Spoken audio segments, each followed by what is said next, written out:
Good afternoon, everyone. How's your day been going so far? Second day of conference. How are we feeling? Good. Right, well, my name is Wisdom. I am the Deputy Director for Sound Connections, but I come from a hip-hop background, so I always like to start things like this. While we tell kids do what we say, they do what they see. So what do they see when they're looking at we? Everything described as adult means sex, money, or violence. So why are we surprised when they grow up to be? Like the parents, the apples don't fall far from the tree, and my parents' behavior will be what's normal to me. So how I choose to live can go one of two ways. Follow my parents' footsteps or go the other way. 70% of offenders' children offend, visiting daddy in the same prison they go to in the end. We need to change the system after successive governments have lowered the value placed on the bounds of the marriage covenant. We'll train people practical in theory to drive, but any dope nowadays can bring a baby to life. Takes an entire community to raise one child. These children are our future. We need to open up our eyes. Good afternoon.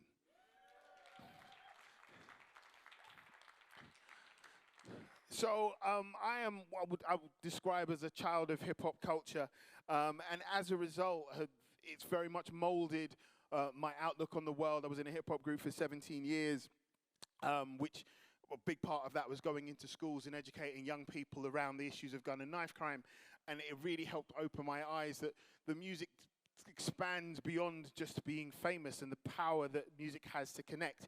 And this conversation today is looking at some of the organizations who are working in this field and using hip-hop as a tool to connect with young people.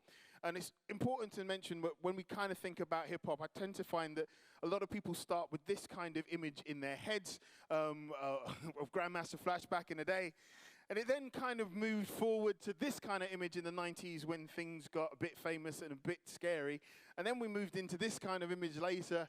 And then we also moved into this kind of image kind of now. But the other things that has happened through hip-hop has been these kind of images where businesses have been created, where opportunities for people to develop have grown, and also seeing here in the UK the impact that Stormzy has had and also UK rap has had on culture in the UK, with Stormzy currently, I think recently being on the cover of Vogue, has shown that as we grow as a multicultural society, there's more and more impact from the hip-hop culture.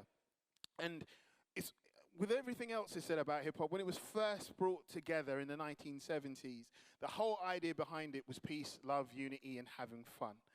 And that all kind of stemmed from a party that took place on the 11th of August in 1973, Sedgwick Ave in South Bronx, where a guy called Kool Herc had a party for his sister and created something called the merry-go-round, where he took the breaks that were in 1970s soul records and extended them by playing them from one record to another so that the break dancers could dance for a bit longer than they normally could.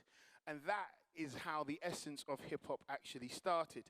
And from that, the word hip-hop eventually developed, because it wasn't originally there, and it started off as hip, which was a 1970s word for intelligence or knowledge, and hop, which was a movement, something that you had to get up and be involved in, meaning that hip-hop actually means intelligent movement. And that's very much the essence of many of the organizations that we are talking about working with young people today through this form. So the first organization that I want to introduce to you are Future Music Makers. Would you guys like to wave? Give them a round of applause. So let me take the opportunity. What I'll do is I will do your introduction here. Here we go, Future Music Makers. So here on the panel, we have Sarah, we have Tasman, and we have Conrad. All right, here we go. Let me hand that over to you so that you have the power. So firstly, Sarah, please tell us a little bit about Future Music Makers and your project. Yeah, for sure. Hi, everybody. So I'm Sarah Golding, and I'm an independent producer and consultant. And I was in 2022, I was commissioned by Bedford LSEP to create a project in partnership with Tamsin at Bedford Music Hub that explored creative organisations and schools working together to develop innovative, new, diverse ways to make music. And so this project, Future Music Makers, was created through a consultation period with Tamsin, and it was largely inspired by Tamsin's desire to diversify the kind of artists she works with in schools and the kind of music that's represented in her programs. So yeah, Future Music Makers was a project that we designed and spanned 6 months in total and comprised the following elements. So we worked with, we ran CPD workshops for local Bedford musicians and creatives and teachers from Bedford schools. We embedded a 2-week beatbox and rap residency at Castle Newnham School, which is a brilliant school in Bedford that is for primary and secondary. So it allowed us to work between cross-transition and between the 2 age groups. We worked with 3 Bedford musicians and artists, and they were mentored by 2 leading contemporary urban artists. We have one here, Conrad Murray, and Paul Cree also supported him. Conrad and Paul are both brilliant musicians. You should speak yourself in a minute, but I've worked with Conrad myself for many years when we were at when I was at Battersea Arts Centre as part of the producing team there, and Conrad is the artistic director of the pioneering BAC Beatbox Academy. So Conrad and Paul led the rap residency, the beatbox and rap residency, but were supported by 3 local artists as well, and that's quite crucial to the legacy of the work, and we'll talk a bit more about that in a moment. We also ensured that inside the project there was enough space for learning and reflection sessions for all of the key project stakeholders. And we also ensured that we made a set of online video resources for teachers and music professionals as a legacy, again, as we exited the project. I worked closely with Tamsin, part of my role, and also Conrad and Paul's role was to support the thinking and the creation of future development pathways for local Bedford music creatives. And at the end of the project, we did a big sharing plenary for teachers and creative professionals. So the project lasted 6 months, and I think what's really key is that we worked initially in the autumn term for a short burst of R&D that allowed us to reflect, plan. Then the 2-week residency was in the spring term. Then there was a moment to reflect, and then the evaluation and plenary came at Easter. So that's another core important part of this project. It was iterative. Thank you. So if you'd like to tell us now, Tamsin, a little bit more about what you guys learned on the project. And to work with Sarah and Conrad, and it really opened my eyes to the potential for beatboxing for use in the classroom and as an additional progression route as well, because it's just instantly accessible, and it's brilliant at developing fundamental musical skills and can be done, instantly without any barriers. And you'll see Conrad in action on the loop station in a bit, and the loop station, hadn't really explored that amazing piece of technology before, but again, it's a really instantly accessible piece of technology that supports even the least confident learners to make music that feels relevant and interesting to them. And what kind of brought you to, so what were the other things that you kind of went through from learning? What was the impact that it had on the young people that you were working with? Yeah, so the impact was huge. So in terms of our provision and moving forward, we now have an offer to schools that includes whole class beatboxing and rap projects. We've started a weekly beatboxing group. And also I think probably the most important thing for me was we empowered a lot of the class teachers, because through the program of CPD, we empowered a lot of the class teachers to start to include beatboxing into their practice, and we had some fantastic examples of the loop station being used in some really creative ways. And sort of finally, how did you then connect with sort of other, I believe you connected with other local talent and brought them in, and that was useful both for the young people and for their connections with Conrad? Yeah, so it really helped. Part of one of the aims of the project initially was to help us to diversify our workforce and to connect with local musicians. And that was a really powerful aspect of the project. And something that was a bit of a surprise to me was, we bring Conrad, someone with his status, bring him in. But actually for the children, it was the local artists that were, they absolutely loved them, didn't they? It really resonated with them to have, someone from their community that they could relate to. And Conrad, if I come to you, getting involved in a project like this, how did your learnings from BAC at Battersea Arts Centre translate to then bringing that to a sort of schools project? Yeah. Well, we've been working with local, I guess, young people. It's just like 5 to like 30 for like 15 years there. So we've got many different approaches to kind of engaging them throughout those years. I think for me, I'm quite used to the people know what they're coming because they know who I am. They know what they know what the academy is. They know what they're going to get when they turn up. I think what was great from my learning and experience and the whole thing was, as Tasman said, they didn't know me from Adam, and actually bringing in the local artists, all the kids were like, "Yo, he's my favorite artist. He's sick." Now they didn't know, but because once we said where they were from and they were local, all the kids straight away, yeah, Essex's my favorite artist. But that's before we started. We just said our names. And I think immediately that kind of relatability to knowing that they're from the areas I'm from, and Sunny is a South Asian has background, and I'm also half Indian. And the kids straight away, once they kind of could see visually and could kind of see some social cues that, they're just like me. It was like, Sunny's my man. Oh, it's my boy. Oh, Sunny, you good, yeah? And I think that like those things are quite important because looking around the school, the staff team are brilliant and fantastic, but maybe don't represent all of the young people in there.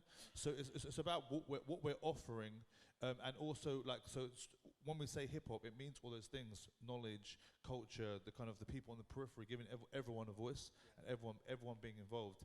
And it's about, can everyone repeat after me? Can everyone say boom? Is that call and response? So part of hip hop is me giving a thing, us listening, and back and forth. And I think that seeing that representation, me coming from the outside ready to give, but then bringing those local artists, it's always exciting to see that accolades, all those things mean nothing. What you've done before means nothing. It's about the thing itself and about bringing those people in, and just the power of that. It was great, and now it has a kind of a legacy that's going on. And how have you sort of seen the progression routes from sort of the young people to working with the local artists and then working with you? Sort of, do you find that there is sort of a symbiotic sort of momentum or learning that each of you are getting from being involved in projects like this? Definitely, because the kids they'd never beatboxed before, and they never used a loop station before. A lot of people haven't. And then at the same time, you're seeing that the artists were getting the experience of running a room, behavior management. They also were like thought they was going to talk, and all the kids were going to immediately listen. And it was like, there are some skills to this, bro. And so seeing them kind of learning, and then me also learning to like try and take a step back and allowing them to lead and like being the superstars of the area, which they are. I think a really important part of the project, which I didn't mention, was the local artists got such good training and support through Conrad and Paul also that were working as part of the project. That was a really vital aspect of it. Absolutely. So what we want to do now is do a little bit of a demonstration. I think one of the things that I love about hip-hop is actually it was born out of the fact that, as I understand it, the school system in the States had removed the instruments. So the only thing that people had were their parents' records, and that's what Cole Herc did. And it's very much about what is around you and taking what's around you and creating something for that. So I'm going to invite Conrad to the stage, if we can give him a round of applause. Thank you. Yo. So you can beatbox and do without a loop station and without a microphone. And that's how it started. Or the batteries in the 80s were really expensive, would run out, the stereo, all the dancing would stop, and then a legendary figure in the corner, and all the party stopped again. But I'm going to use a loop station, which is going to loop my voice and record it over and over again. Anyone in the room currently use a loop station in their repertoire? Yes, yes, great, good stuff. Okay, so I'm going to give a little, a mix of beats, music, voice, and some raps. Here we go.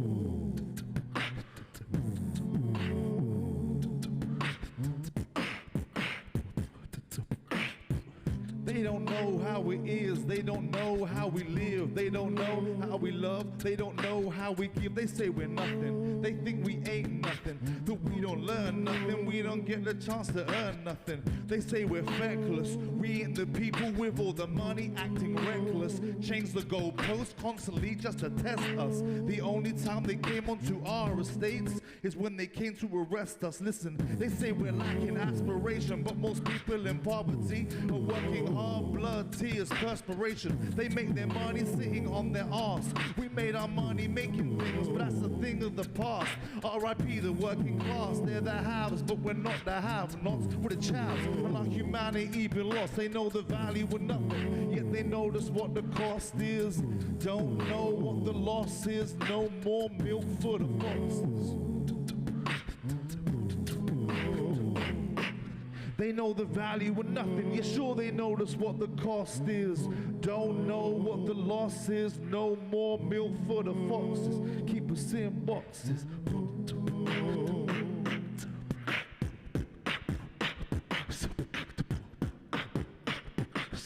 Whoa, whoa. Hey, hey.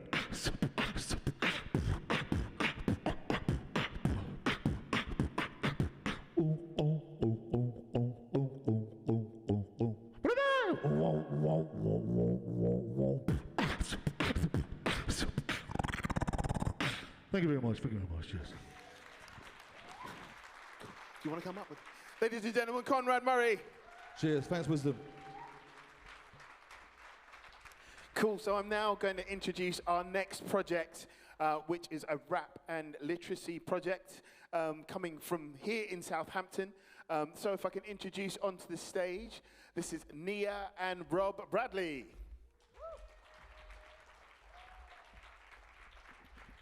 And what I would ask for you to do, just before we start this session, we've got a QR code. Actually, Rob, do you want to introduce this bit and just tell them what they do before we get started? Yeah, there's a QR code. If you could just send us all your bank details, no, I'm only joking. There's a QR code there, and the purpose of that is I would like you to scan that QR code and send some random words, right? Those random words are then going to be collected, and I'm going to turn them into a freestyle rap. So try and challenge me. Think about what I'm about to do. I'm going to take all your words and try and rhyme about all your words. How many are we going to go for, do you know? How many do you want to do? 1. Yeah. Are we doing 8? We'll go for 8. All right, cool. We'll go for 8 of those. So we'll take your words in and we'll randomly select the 8 from those. Yeah, and you're adults. I spend a lot of time working with Key Stage 2, so you've got to upstage Key Stage 2 with your words here. Try and come a little bit stronger than dog. Yeah, multi-syllable words are always fun. Yeah. So, cool. So your project is based here in Southampton, which is the Rap and Literacy Project. And how has this impacted your work within the schools? Nia, if I go to you first. Yeah. I can give you an overview of the project roughly. So it was one of those projects where it was a co-designed project, co-created. So we got some funding from Paul Hamlin we identified a need in the city where there was a low level of literacy. From kind of a youth voice point of view, we realised that rap and hip hop were genres that our young people wanted to be involved in. We also realised that our workforce, our teachers, were not confident in that area at all. So we knew we wanted to do something that addressed that area of need. So we got some funding from Paul Hamlin, but we co-designed the project as we went along with some teachers in 3 primary schools, with Rob, with a music curriculum specialist, and also we, as part of that project, we built in reflection and evaluation with the teachers, with Rob, with all of us together, which was really important part of the project, because we priced that in to get the cover for those teachers in order to pull them out and embed that into their practice much further. So I think what that has meant is that the scheme of work that we've ended up with at the end of it, those teachers are much more confident in delivering that, would you say? I think so. Yeah, I would definitely say so. It was really clear that it was having an impact on the children in the classroom just by the level of engagement. But it was the nature of the project, because we got so much time to reflect with the teachers and plan with the teachers. We could actually see that the teachers hadn't considered using rap, or we could notice that their confidence was growing throughout the project by using rap. And watching them then use their other, like their literacy aims throughout the year, and use rap to be able to deliver them, and watching them come up with their own ideas throughout that year was really important, for sure. Yeah, and that kind of outcome around, actually, rap became a tool, didn't it, for those teachers and also for those pupils that took part in that project. So, you know, we finished doing the Vikings, hey miss, can we write a rap about that? Yes, we can, you know, or, you know, even in one particularly sad case in a school who lost a member of staff, year 5 who took part in this project, the first thing they said was, we want to write a rap about that. That's now a tool in our tool belt to process the emotions of what has happened to us. So in that way, it's made a huge impact in those schools that we were in. And what is, you kind of touched on it, but what is the age group that you've been aimed at mainly with this? And so very specifically Key Stage 2, because that was in terms of the needs analysis, where the literacy issues were coming in and where there was a little bit of an issue with engagement. And we asked each school that took part in the project to identify a group of pupils that they wanted to address the need with.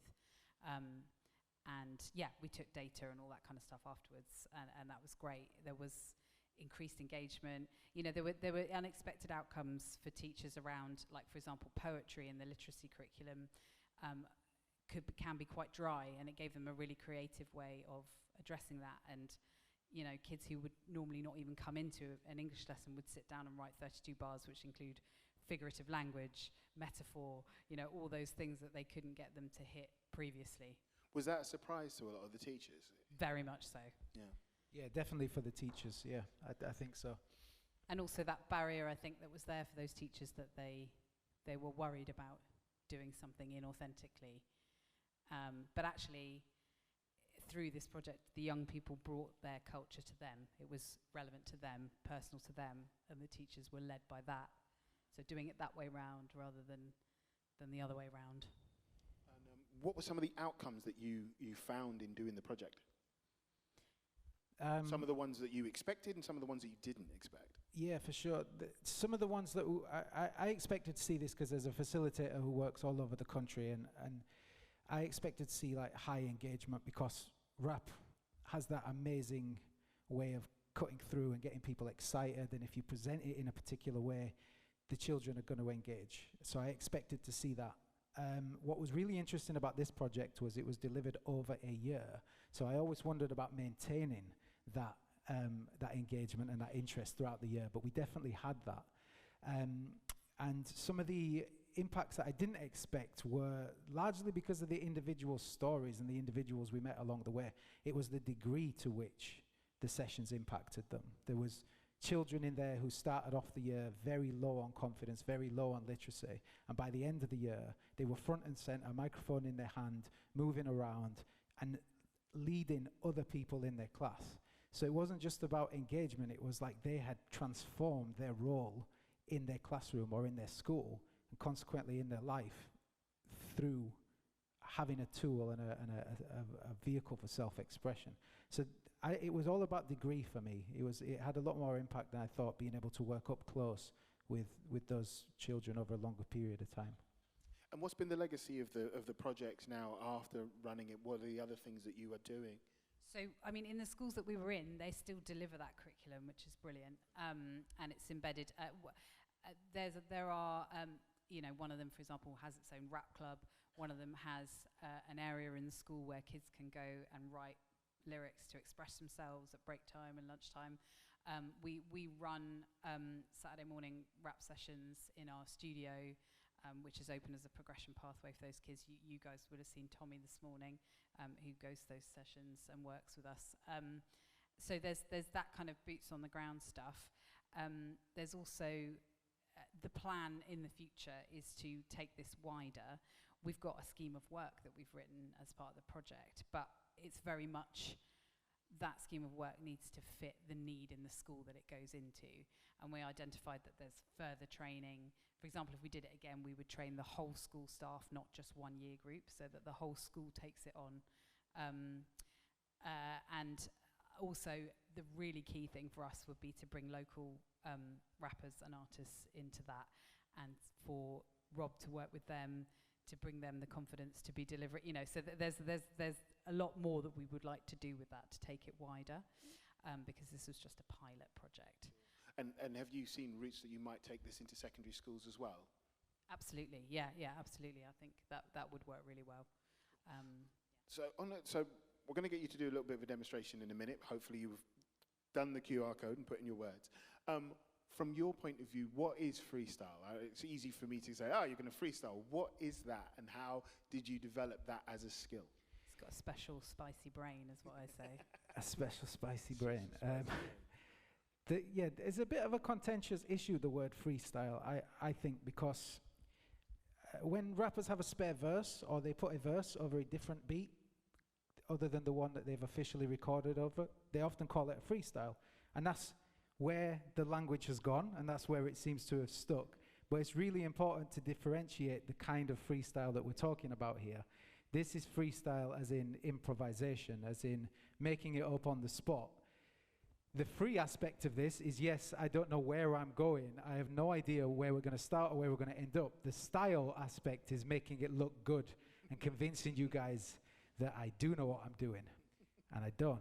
So that's for me what real freestyle is. For me, developing this it started in very humble origins outside some shops in Huddersfield, where I'm from, that would close at 6 p.m. like the rest of the town. And I'd stand outside and basically try and crack my friends up by rapping, and I'd include things about what they were wearing, their hairstyles, if I knew that they fancied some girl in school or something. I was trying to bring all those lyrics in and make it relevant. Little did I know that that little attempt to make my friends laugh would have such application to the point where you can entertain audiences all around the world, and hopefully here today. Cool. All right. So shall we see what words that we've been able to get? If we can click over, you will have. Oh, there you go. If you come forward here, Bradley. Okay, Sorry. cool. I can watch you down. There we go. here. Sorry, Rob. There we go. So you've got a group of. I like that dynamism.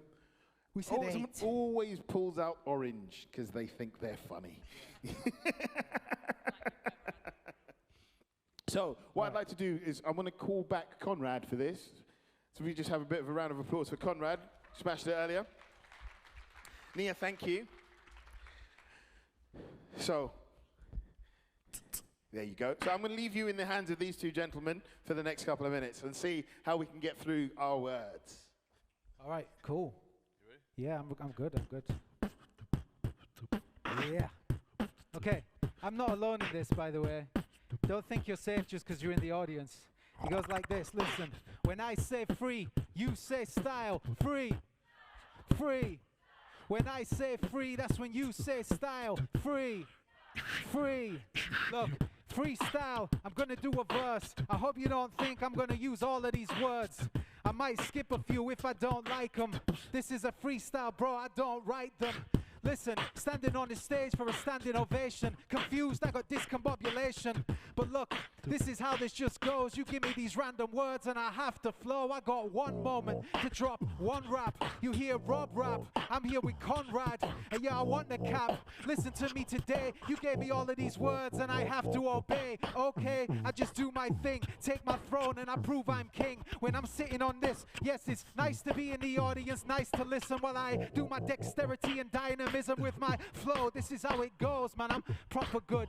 Yeah, shout out to my girl, she's living with motherhood right now as we raise up a 2-year-old. Live on the stage, I'm exposing my soul. This is how it goes and it's bloody great. I could do it all day cause I kill it, mate. You know I'm prime like a fillet steak. This the way that I represent. Give me a break, give me a beatbox, give me a beat, listen to me, give me something. I just shine like a Christmas tree, no doubt about it, I am definitely on fire. Top right, you see me, I'm definitely inspired. And I push it higher, higher than it's been. Giving you visions that you have never seen. And you see I'm so clean, my brain is a freestyle machine. I work every day, that's why I'm looking so lean. Of course, that means I'm holding my belly in, reading the words of the television, doing my thing. And you might say that this was amazing. Move on to the next word, that's procrastination.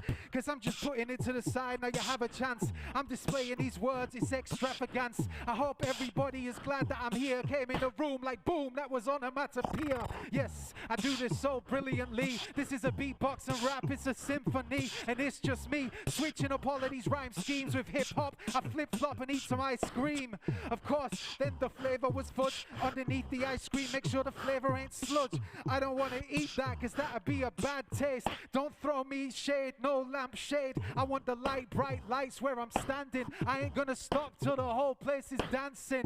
Freestyle off the top, actually lie, I'm checking the clock. I think it's time for me to stop. When I say free, that's when you say style. I said free, I said free, I said free, I said free. Make some noise for the empty chairs, you know we need double the noise, man. Let's go. Conrad, Rob Bradley, Smash it, bro. Conrad Murray, make some noise.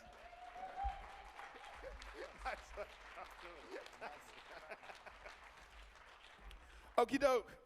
So next up to the stage, you've seen some of these guys from earlier on. I would like to introduce Turner and T-Stiz from Rap Club and Spit Game.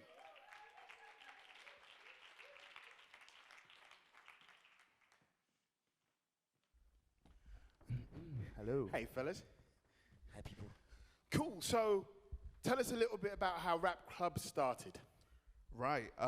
So I have been a teacher for, well, I was a teacher for about 6 years, 7 years? Oh, jeez. Lost count. It's getting longer. But yeah, so I started teaching about 7 years ago, and in a detention, I asked a pupil what music they listened to, and they then started playing me some drill music, which I'd never heard before. And I was kind of like, what? This is kind of scary. But then I kind of challenged them to start writing some bars about anything that they wanted to. They started writing about some quite personal issues that they were having. And then that was the end of that detention. The next day, kids are throwing paper around my lesson. I'm like, what's going on? They're like, oh, we want a detention too, sir. So that was how the Rap Club thing started. And then it just kind of grew into, from an after-school club to like every lunchtime, break time club, to then an outside-of-school project. And it just has kind of grown into a community in and of itself. And Stiz, how did you get involved? Obviously, it was a thing where he created it, and obviously he's told me and my friends, like, this is the Spit Game UK, this is Rap Club, the Spit Game UK, like, we're all, because we were all rappers and musicians as well, so it was a thing where it's like, when that opportunity came round, it was like, we got to get involved, quick time. And it's a thing where we're all like challenging each other, just rap battling each other, just doing just all of that. That's how we got involved. So you said it's progressed from being a school club and now is an entity within itself. How was that transition for you? So the project has always been community focused. So even when it was in the classroom, it was led by, it was essentially just a collective of creatives just creating together. And the kind of nature of the work meant that the quality of outcomes continued to progress, which then, couldn't quite be reflected within just a school setting. And so it was a kind of natural progression from that up to having, performances in like big venues and creating our own projects. So it was a kind of a natural progression from that point in the school, where it was just that community was just continuing, rather than it being school stops now, we're doing something new. It was kind of the community just grows. And what were the challenges, some of the challenges of that? Because I know sometimes within a school setting, schools have a specific thing that they're trying to achieve. And I think when you build groups kind of organically, it can sometimes go in a sort of different direction, especially where you are utilizing a music form that may involve going to shows and events and taking young people off-site and all of the GDPR and everything else that goes with that. What were some of the things that you kind of learned along the way in doing that? I'd start by saying the project has, we've always had some kind of challenges in bringing rap into school. So first of all, just to say, the speakers so far, it's been really inspiring hearing the different ways that rap can be brought into education. I think for us, it's been really trying to reflect the kind of raw, just rap for rap's sake, essentially. And I think that inevitably led to misunderstandings within schools around what is the purpose of this, some perspectives around, is this something which is safe to be done in a school? And so it was right from the outset, there was a kind of conflict, I guess, between school culture and black culture. And in terms of the transition out of that, it was, in many ways, it was kind of empowering to be able to, we can now just focus on that freedom and embracing that, I feel.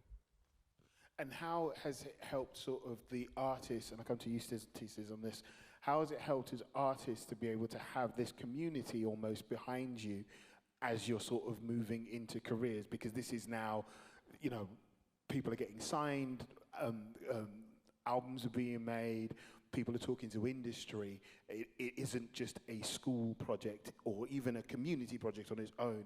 How has that, having that support behind you, helped you? It's helped me in so much ways. I mean, sometimes, as people say, you don't always have to do it on your own, right? And I feel like, getting up every day knowing that my best friend Tyrell Boys is going to be there, he's going to be at one of our ciphers. Everyone there's got their bars ready. I'm like, I got to make sure my bars are TT as well. So I'm just like, it's that kind of like knowing you got to bring your A game, because the people around you, they're just as like-minded as you. So they want to work hard as well as you. So it's kind of like every time you find that motivation from the people around you. And just to add on to that, in terms of the people who are in this room, I feel like I can assume everyone understands all the range of benefits of bringing rap into education, using rap to work with young people. I think the thing for us, originally it started off where I was focusing on young people at risk of this, or whatever. But it's become an environment where that doesn't really matter, because in and of itself, there is so much reward there.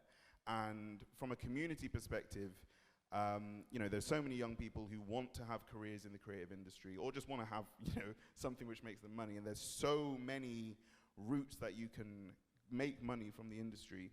And for us, this community is essentially young people, or this collective, creating their own industry, creating their own spaces to work. So it's not a producer on their own working. You have a producer who's made a beat, they've brought it to this collective, then there's rappers wanting to work on that beat, then there's someone who wants to work on videography, who's then filming, then there's someone else who has a bit more of a business mind, who's thinking, right, this is how we can make some money to fund that, and then someone else with a marketing perspective. And I think that approach has led to, we have young people who are working at labels, who've been signed, who are doing some really exciting things, but it's that kind of creating the opportunities together, where those opportunities, it's not that they don't exist, but if they're creating them, then they will be able to access those, or even just create a new route for themselves. Yeah, and I think coming off the back of the last session, which was Pathways to Industry, I think sometimes we don't realize that an industry can be a group of people that we are working with here that grows up together, rather, because there's often always this, let me find Puffy, let me find Simon Cowell, and that will be the route forward. Again, going back to you, like, how important has it been of making almost that one relationship with someone that's led you into a wider group? I mean, I always say finding Turner has been like God's gift, kind of. It's like my guardian angel that just came out of nowhere.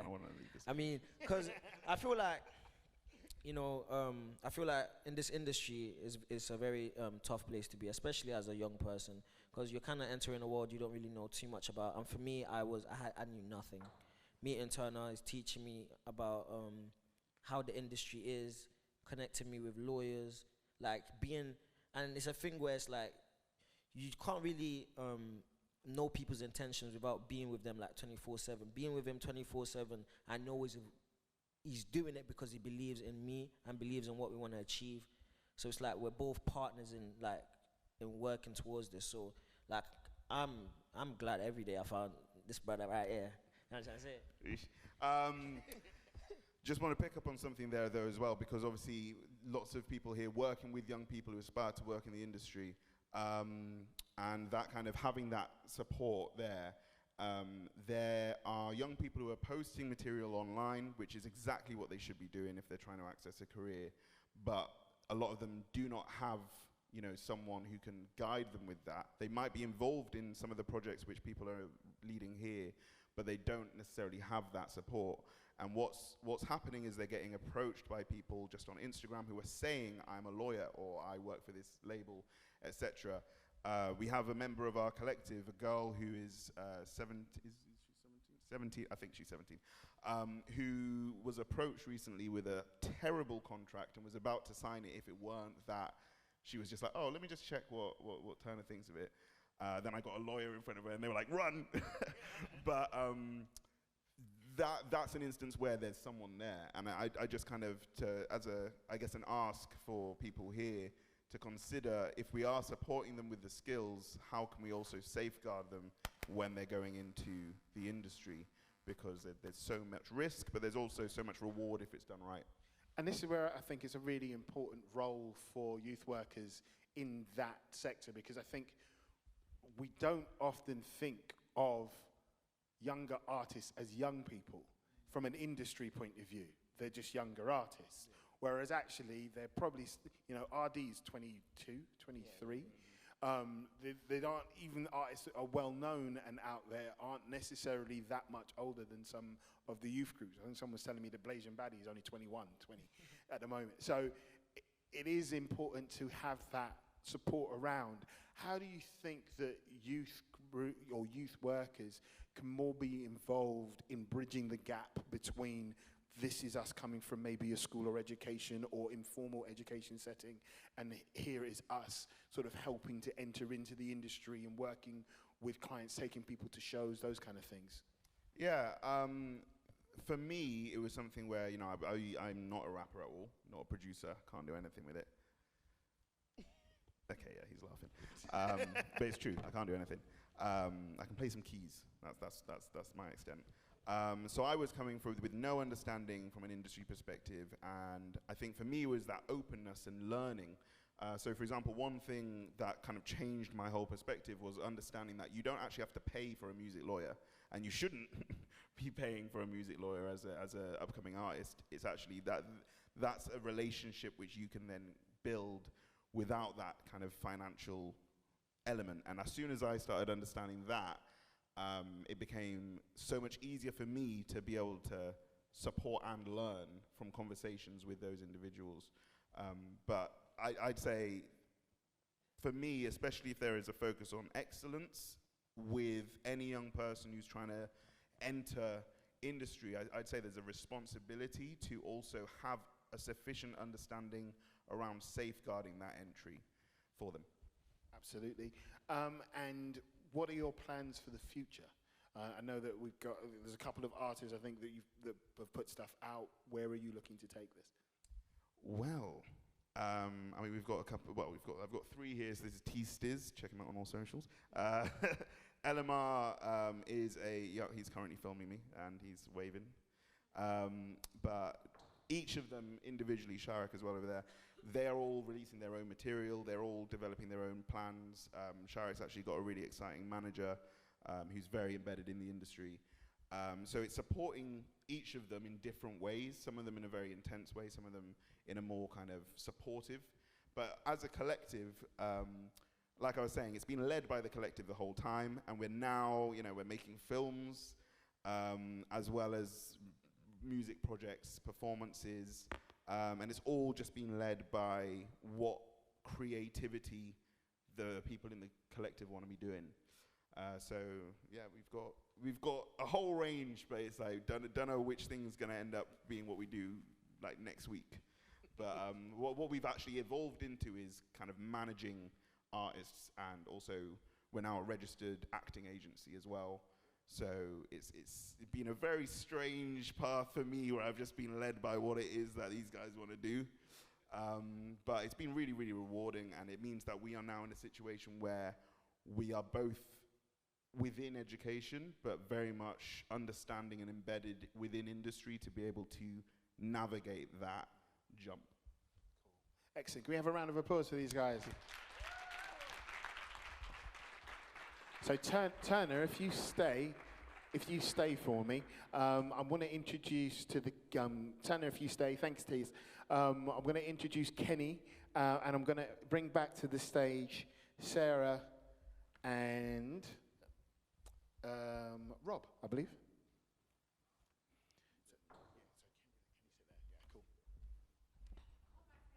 Oh, is it Conrad? Okay, cool. Then it's Conrad. Kenny, if you come up here. So this is my last major speaker. This is Kenny.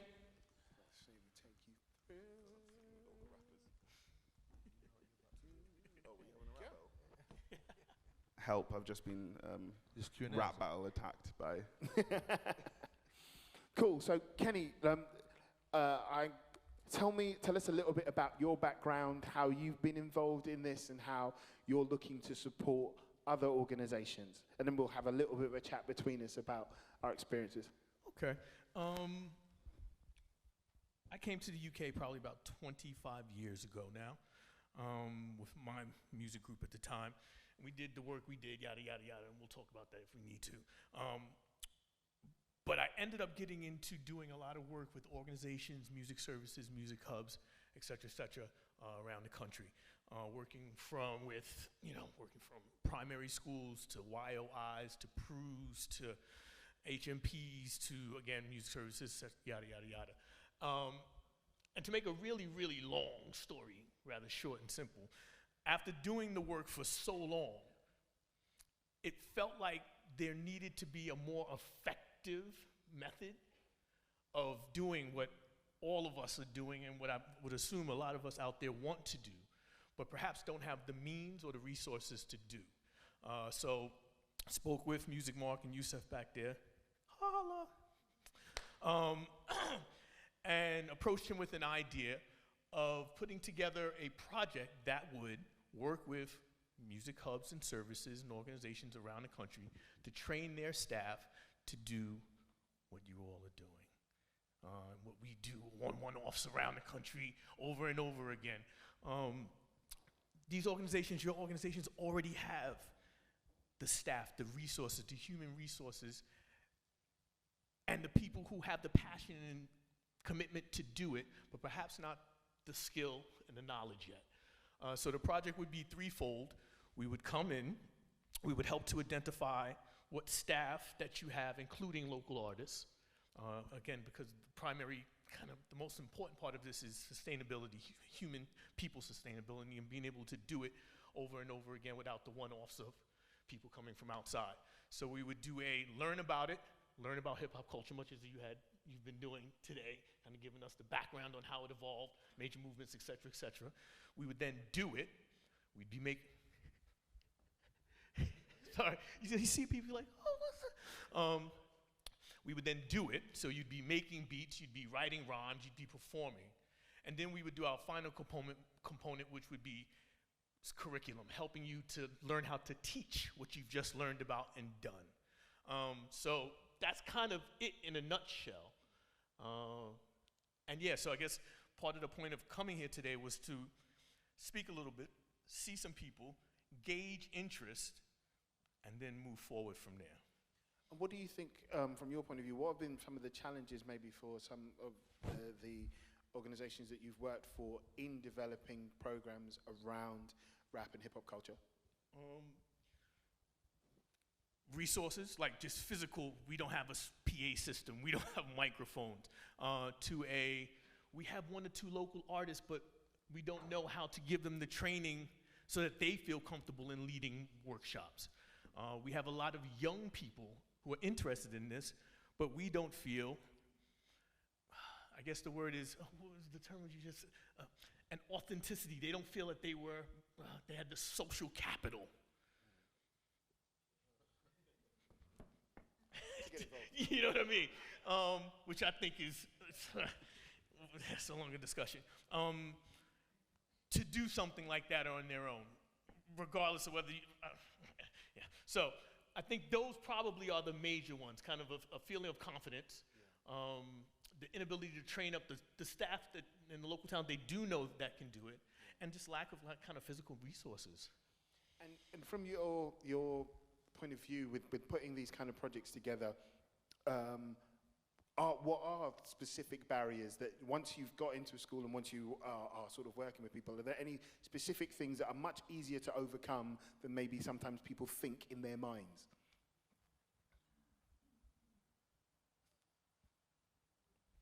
Can you repeat that question? I think sometimes people, like you said, there's a question of authenticity. Yeah. There is, right, okay, what exactly am I going to do? Do I have any relationships with artists around this? How do I manage those relationships? And how do you, so I think for a lot of schools, there's an awful lot going on that they have to contend with. And I tend to find that there is a desire to go for the path of least resistance. How can we help those schools feel that these projects are things that they can get involved in and not think about all of the challenges that they might face? Okay, let me say this, and this is part of the reason why this idea, I believe, has some really solid legs, is that we want to teach the teachers. The teachers and the tutors in the schools already have that relationship. They already know. So rather than, because again, this is part of the problem, is any of us who travel around and kind of do the workshops, you walk into a school and you have to take the time to develop the rapport, to develop the relationships. These are things they already have. Yeah. They just need other linchpins, other ways in, other avenues.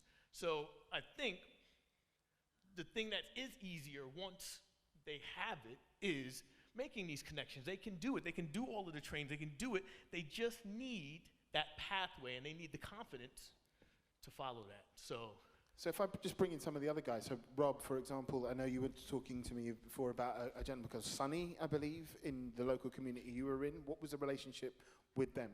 That's Conrad, sorry. Yeah. What was the relationship like? Yeah, and how did you get him involved? Well, he'd been like doing music, a drummer, a rapper in the community for a long time, and he actually, I checked my Instagram and noticed I had like 50 notifications, and he heard that this paid opportunity was going, and he was like, I'm the guy that should be doing this, because they put a call out for local artists, and he's like, that's me. And I think that he felt that like a lot of the local artists had fallen by the wayside, like those resources. There was a lack of opportunity, and there was no listening industry-wide, educationally-wide, nothing for those people that he's not an academic person, but creatively he wants to write bars, he wants to speak, he wants to do music, and he's like, I got something to offer these young people as a human being, as an artist. So it was life affirming for him, because he felt like he had a role and something to do, and it was through him it was quite indicative of what had been going on culturally and educationally for probably some generations. The way that he grasped hold of it, and like what it meant to him, and you could see the impact on him, the impact that he was going to have on all the other young people that he interacted with. And Rob, what about you in your situation? Yeah, I mean, on the back of that, I think somebody who wants to do this and deliver and inspire children, 90% of that battle is having the interest and the passion and can see the value in what you're doing. I don't think the classroom is a place for an artist to go for an ego rub. I don't think that the classroom is a place to further your rap career, but I think that the classroom is a place for you to perhaps inspire the next generation of rappers or the next generation of writers, might not even transfer over to rap. That's what's so interesting about the work that we do, I think, is we are giving people application for using language. And we're doing it through the things we're most passionate about. And maybe that passion rubs off one for one and they become a rapper, but maybe they see something, oh, I've never thought of saying it like that. So who said that first? Oh, Cool G Rap did this. Oh, we can bend words like this, or we can, I know what to do with my writing now. And watching those kind of things is very, very interesting to me. But on the back, just to keep it consistent for 1 second, I think if you find people within your schools, within your organizations, who are even the slightest bit open and interested in using rap and using hip-hop in the classroom, pounce on it. And there are always people to find. There's always a Kenny, there's always a Rob, I don't know if there's always a Ben, man. You're doing some special work. One of a kind. Yeah, I got to say that. Same ways, man. You're multi-talented, I see. And I'm not about to beatbox for anyone, but no, but seriously, there's always someone you can find to help train those people up and watch it spread. The appetite in your young people is 100% there. I can tell you that because I've worked from inner city London to Wakefield to Edinburgh to you name it, and it's the same thing. There's always an appetite. And it's most fundamental, it's a need to express. And that's a very human thing there. You'll find your ways of linking it to the curriculum. It's not that difficult, I don't think, with making the links there. But I think it's that passion and that openness that we need to watch out for and lubricate. I'm really going to end a sentence on the word lubricate. Yeah. I think as well, for most artists, they have portfolio careers. Right. And I've heard a lot of conversations about there being a lack of music teachers in general. What do you think are some of the barriers that are stopping artists from seeing education as part of their portfolio career? The GCSE music curriculum is not very inspiring. I was asked to do maternity cover in a secondary school for a certain period, and I was like, all right, cool. So we were doing like modern songs. I was getting them beatbox. Some of them were beatboxing, and I got some other guys playing guitar. I just showed them like 4 chords. We did Read All About It by Emily Sandé, and the other people were beatboxing, and we made up our own like beatbox score. And it got to the point where when I didn't bring the beatbox score, so like, so where's our scores? How are we supposed to do this now? And it's like, but you know it, like, because they were taking it so serious. It was like, you forgot us, you forgot. But they were getting proper into it, because straight away we're doing beats, we're doing music, what people understand as music. And sometimes like exploring the fun part of like doing a song that you like, making it, jamming with it. It's after a while you then start understanding, oh, someone else is singing a different note, and it really works. That's a harmony. Oh, he's doing a different beat to me. He's doing a counter rhythm to me, and it works. It's a different one. It doesn't work the other way around where we learn that for everyone those other things first. So like scale, like an abstract scale that connects to not my relationship that I have with music whatsoever for quite a long number of time, for years.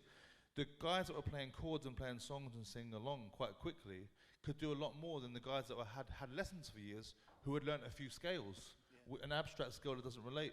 And the school offered me, the head teacher was like, everyone's playing music, can you stay on as music teacher? I said, not really my plans. And he was like, we'll make you head of music. We'll make you head of music. And I was like, if I stay here, I'm then going to have to do, because I was maternity cover for like a term and a half or 2, I can't remember how long it was now, you let me do what the hell I want. And it's great, and the kids are great. But when I stay here, you're going to want me to follow the curriculum, and it's going to be shit. And they're going to get bored, I'm going to get bored, and you're going to hate me because I'm not following the targets. And the problem is there's a clash of what's understood as music, what music really is, how it really is expressed, and how they do it. And there needs to be a kind of coming together. And teachers respect artists, and sometimes also the artists don't respect the teachers, and we have to kind of come together and find a common language of how what we do relates to a curriculum, a sort of curriculum, and what we both need and how that can work together. Yeah, just to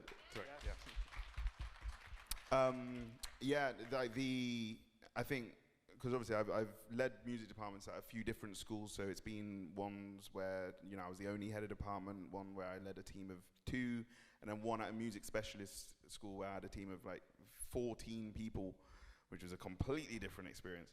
But I think something which a lot of the time happens is that teachers and everyone assumes that music education has to be a certain way, but there is actually so much freedom that you can bring to it. And that's something which I don't think is communicated enough, partly because it's not understood enough. In terms of how we were approaching the curriculum, which oftentimes was awful. Like I'm still thinking about, I can't believe I was teaching African drumming as a module. I mean, what? But anyway, that was years ago. But the way that we could approach it was, you know, bringing community first and that creative element. And then what ended up happening was at each of the different schools, just by giving the young people, like kind of respecting the music that they wanted to do and empowering that, and in many ways kind of getting out of the way while expecting excellence. Because I think that's the key element which is often missed. You don't just step back. You step back so they can lead, but you expect this is going to be high quality. Then they were, you know, performing at Wembley Arena, Disneyland Paris, all of these different things, just off giving them that freedom. So I think that there is the space to do it within education, and there are ways for creatives to really enjoy being in the classroom, but it just needs that shift of perspective and that understanding of the freedom that you can have.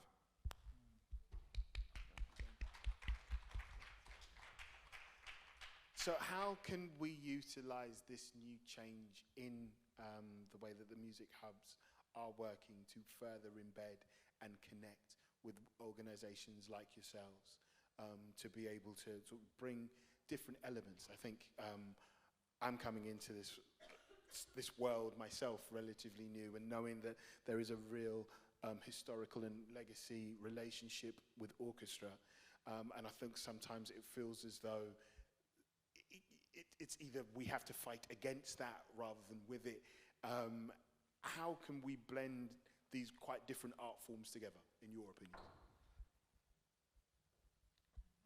We had an experiment in our school, and I was quite worried on how it was going to go. We matched the beatbox students with the students playing classical instruments, and sometimes that can be quite tricky, because people that do beatboxing and rap can feel like, I'm sick, I'm great.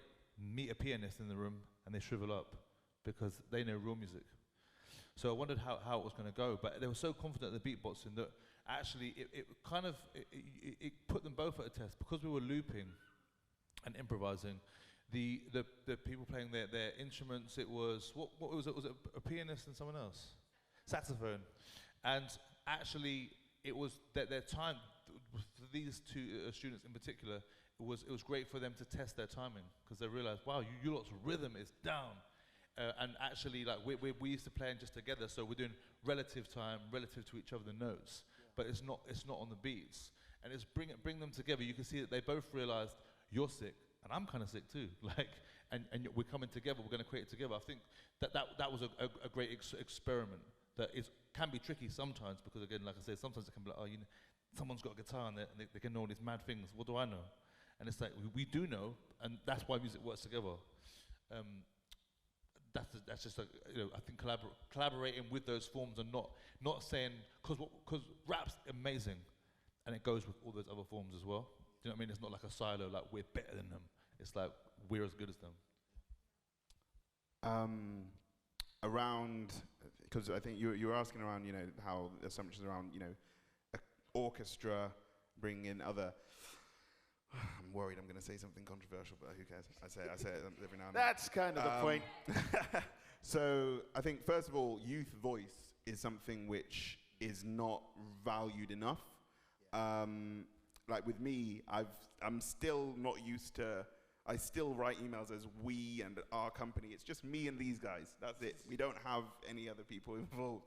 But obviously I kind of don't want to look like, you know, it's just me running this whole thing. But having youth voice is so valuable for a number of reasons. And I think the first one is that in many ways, young people are actually going to understand what they need and what they want better than the teachers do. So a teacher, so for example, in a school that I was at in Camden, it was an expectation that I would run a choir. And I did it in, you know, we called it the Rap Club Choir because all the kids wanted to be in a rap club, and I was like, let's just call it that, and then they'll be in it. We ended up having 70 kids in it. Almost all of them were male. But it was something where, yes, I could make them do that, but what is the value in that versus other young people who were part of other projects where they were actually learning skills that could lead to careers? Because what young people are interested in many ways can more likely lead to a career. For a young person, it's like with social media. I introduced social media lessons at the music college that I was leading the music department. I don't think they do them anymore, but how can you have a career in the industry if you don't understand social media? And if your perspective on it is they're just messing around or that they know what they're doing, you are wrong. Yeah. And I think that's another aspect, the perspective of, oh, well, we need to teach them these things because they don't know these things. If kids know how to, you know that article years ago about like Stormzy versus Mozart, and a lot of the conversations I had around the time were about people being, well, that's their music. They know that music. I need to introduce them to something new. If they knew that music, why are they not as good as Stormzy? Yeah. And if they aren't as good, then and they want to learn that, why are you stopping them from doing that? And I think that that's something where there's this perspective around, I need to have value as a teacher, and I have to introduce something new, when actually, just, you're wrong, you're wrong. Essentially, yeah, you're wrong. And just letting the kids lead what they're doing. That's why we've got, like, I've got a producer who I met in year 9, who was making, some months making more money than me as a head of department from just releasing music. And before that, they had no interest in the music department because what are they learning from that? But then me understanding that, embracing that, we're then able to support them properly. So yeah, I think that the issue first and foremost comes from our assumptions as teachers. And I know for me, when I started teaching, I was like, I need to teach jazz because I'm a jazz musician and they're gonna learn jazz and jazz is gonna be great. And I was like, why are they not wanting to learn jazz? It's so good and it's got complexity in there and all of that. And then look at me now, I'm doing rap stuff all the time, but which came from jazz. Which, to be yeah, fair. yeah, very true, very true. But that is the thing which is actually leading to tangible careers. Yeah. So I think, yeah, there we go. Yeah, we did and in interest of time, I know we're running short on time. We did a project with Apples and Snakes funded by Barclays Bank called My Label. And what we did was we looked at the kind of 360 degrees of skills and skill sets in industries and disciplines. So we had young people writing rhymes. We had young people filming videos. We had young people doing social media. We had young people writing marketing plans. So, I mean, I think we've heard it so many times today. All of the branches in the different skill set and disciplines and talents that can come out of hip hop, everything that can come out of hip hop. But again, I think you all are kind of clear on that. Yeah. The last thing I want to ask is, how can we give more young people access to see live performance? One of the things that I used to do in XLP a lot was I would take young people to shows and to see events, and we went to see Wilkinson, we went to see Alyssa Cara, took them to festivals, because I do find as an artist, there's nothing like seeing someone else on stage live to actually get an understanding of what this thing is. It's one thing on YouTube, but to actually be in the room with other musicians, I think is really, really inspiring. What could be done to help you give more young people access to those experiences? Well, I mean, budgets to take them on trips, but also you could think way around it. I mean, again, they can local artists could come into their spaces, be it a school or a hub, and perform. They can and go out to see local things. I think that like you said, this is very inspiring to do it. It's just how what kind of performance you wanted to see and how do you do it. I think seeing local artists can be quite good for them because right there it's relatable. Also, seeing your big superstars and that can be inspiring. Or also can be kind of off-putting because it's like way off. Like it can be less relatable. I guess sometimes it can be like seeing a DJ in a club scratching is like quite a tangible experience, or a guitar. Not a lot of people who have seen someone rap and someone there playing guitar right in front of their face. You know, like just dang, that's music there right in front of you. I think thinking kind of outside of the box of actually a lot of people haven't seen a lot of these things live. A lot of people haven't seen live rap. They just listen to it on a computer or whatever. They haven't seen anyone do it live. So I think any ways you can connect it, for a lot of people, it's probably a first experience.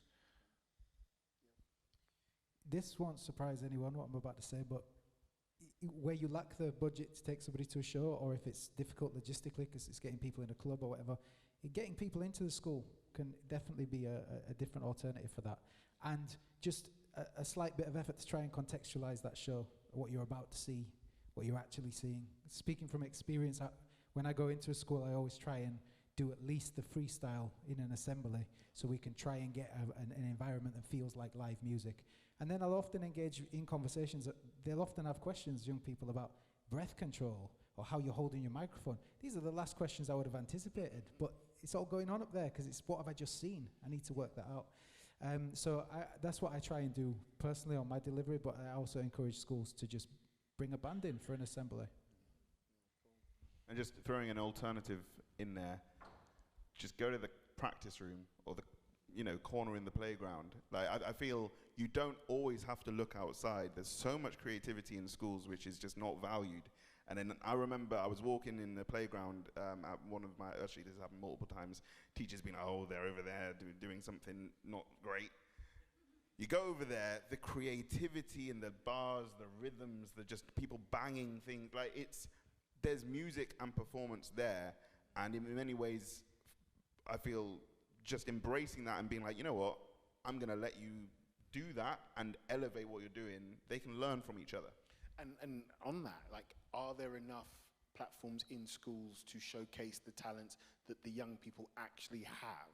Because I often see kids kind of cajoled into having to do a band in some way that they've been told to do, which isn't necessarily their talent or what they want to do. Are there more opportunities that are needed for that? Yes. Yes.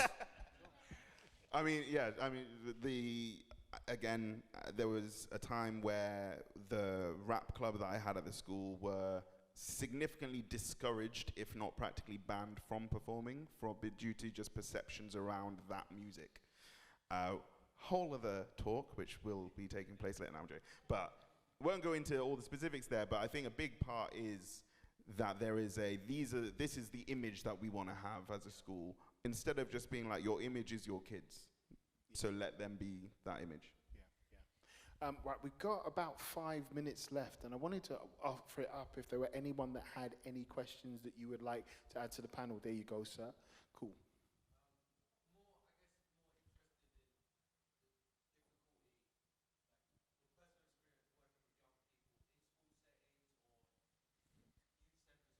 There's a mic coming. We're good. From personal experience working with young people in school settings or in youth centres, community centres, etc., one of the challenges I consistently find, and I think maybe other teachers that might be present who are working with young people and knowing in the background they're thinking, these kids have parents, I'm responsible for these kids at the moment, and I'm trying to think of a best way to articulate it, but I'm going to say it in a way that you guys will, I hope you understand it. Sometimes you get young people and they're talking a lot of crud. That's like the biggest, that's the dilemma I face all the time working with young, aspiring rappers or young kids just getting into it. They're talking a lot of crud. Sometimes it is a reflection of their lifestyle. Sometimes it's an imitation of what they believe is a successful way to present themselves. How do you deal with that as someone facilitating? I'm looking at Ben as well, and I know, Rob, personally, I know you're going into these schools as well, but I'm thinking you've got these kids in a classroom and you're letting them be as creative and expressive as you want. When do you find that line where you feel I need to step in and say, like, what you're talking, it can't really represent the school, or if your parents were to hear this is a bit mad? And how do you go about addressing that? Is it, if I can jump in really quick because I do have to run after this. If anyone is interested in bringing the Rap Academy to your music organization, please get in touch with Youssef and we'll make that happen. For me, I think I never start with what they can't say, because they get enough of that. So do what you're doing. Speak your truth. What you believe is your truth. Do that. Now, let's elevate that. Let's do that more interestingly. Let's do that like someone hasn't done it before. Because if you want to make money off, you want to get P off this, right? Yeah, okay, well, then you're going to have to do it a little differently than it's been done before. So let's approach it that way. And 98% of the time, when you give them that, they either will fall back and say, you know what, I don't want to do this. It's just not me. Or they'll rise to the occasion and go, you know what? You're right, watch. And they'll come back the next day, or they'll come back 2 sessions later like, y'all wrote this track about my little brother. That's what we're talking about. So I think allow them to say what they have to say, and then push them, coach them. Yeah. You can go a little bit further than that. You can do more than that. You can say that more interestingly than that. And I think very often they surprise you like they do, don't they? They will surprise you. Well, one of the things I used to do in rap sessions, you got to make a move, Kenny, no problem. One of the things I used to do would be like he said, let them make the song and then challenge them on the song. So it would be like, okay, cool, so you're involved in all of this. The next song we want to do is, so you're involved in all this street stuff and this is who you are and X, Y, Z. Have you got a sister? Yeah, okay. Let's the next song discuss what this might mean for her and the rest of your family if you get caught. So you're then challenging back and say, okay, this is the lifestyle we're saying it is. Cool. What does that mean? What's the emotions of that? If you're really on the bad end, what's it like going to a funeral? What is that experience? And I find from a youth work point of view, that used to be a really great way of getting people to really think about what they're saying and then taking that conversation further than where they go. You can't, it's very difficult. I find there's a culture that one of the reasons why I put the pictures up of what people understand hip hop to be at the beginning is quite often there's an overarching thinking that this is what this music is about. Specifically like with drill of recent, but actually it's just a musical form. What you add to it, and the more personal you make it and the more real you make it, the better music you tend to make. So I always allow them to start where they are and then challenge them forward. How about you guys? Yeah, like, I think all of those comments, I completely agree with them. They're all things which I've used. I'd suggest 2 things as well. The first one is use their peers, because they will call them out if they're chatting crap. And it's like whenever I know when like Tony goes into a workshop with kids and they're just saying all these, he's just like, you're not about that, stop. And then they're embarrassed and they're not doing it again. So that's one. But the second one, and this is the one which I can more easily use, is industry. Just very simply, no one's going to want to hear you doing that and pay money for that. You're not making money from that. You can't get played on the radio. And that because, kids, if money's in front of them, they'll be like, okay, fine, yeah, I can't make money from this, I'll shift that. So that's been, for me, a particularly effective way. I also think that when you're young in your creativity, emulation is one of your first phases. You copy what you hear. And it may be that individual lacks the references for something else. They might not have heard rap done in another way. So if you can introduce a different perspective, even if you take a classic artist like Tupac, who was polarizing within his own catalog, he had songs which, he had for every hit 'em up, he had a Dear Mama. So it's kind of, show them other things that they might have not heard. everything everyone said as well. Welcome that conversation. It's our job to facilitate sessions. Not my personal view on this is that we don't kind of rule the session. So it's sort of encourage what comes out and do it in a skillful way that doesn't then tread on them for spending an hour writing something which might have been very technically good as well. So it's very, how do you skillfully lift them up and, you know. Yeah, just curveball with it as well. Should we be censoring creativity? As well as us banning it from our spaces doesn't ban it from what they listen to or what they engage with. So what is the goal of being, you can't rap this and you can't use that word? Because if it's to make them stop doing it, that's not going to happen. If you do it that way, at the very least, if it's there, you can talk about it. So, and that might be something that you need to chat to your space with as well. Whoever's running that place, they might have certain rules in that place that you might just need to check in with, and it can also lead on to a safeguarding issue sometimes with disclosure and things like that. It is a minefield, not gonna lie. It's a good question, you know. I think like highlight the positives, innit? That's a sick flow, that's a sick metaphor, that's a sick simile. If you're gonna work with someone over a long period of time, you can slowly highlight also that actually what's whack and what's fake is the acts that are talking all this rubbish are a capitalist thing. That actually does sell. But do we want to sell, or do we make something that's sick right now? Do we want to challenge stuff? Because the trouble is, their friends also will big them up for chatting shit. They actually won't say, no, that's whack. Some people will be like, yeah, that's hard, all the shit they're chatting. It's kind of trying to like make them, it's a fine line, it's a tricky one. Again, I think that immediately you can't censor it. But over time, it's about putting those ideas in of Tupac, and what is hip-hop really about? It's about elevating, it's about telling stories. It's not about a stereotype. All the things that we know, it's not about, why do you want to portray a stereotype that some record label's putting out to trash our whole communities?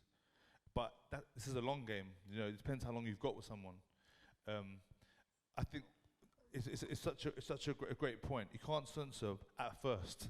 I don't think you should ever censor, but I think highlight all the positives that you bring them out, that they start realizing, and then there's creative challenges, or like, you know, tell me some bars about your sister, or you know, the things you're saying there, what would your sister think about this? Yeah. What would you know what I mean? Like, you know, and actually, who is this for right now? Because do you know what? Like, no one in this room, like, I'm not impressed by this. Yeah. But it's all right. You got a sick flow. But I heard this all before, bro. Heard it all before.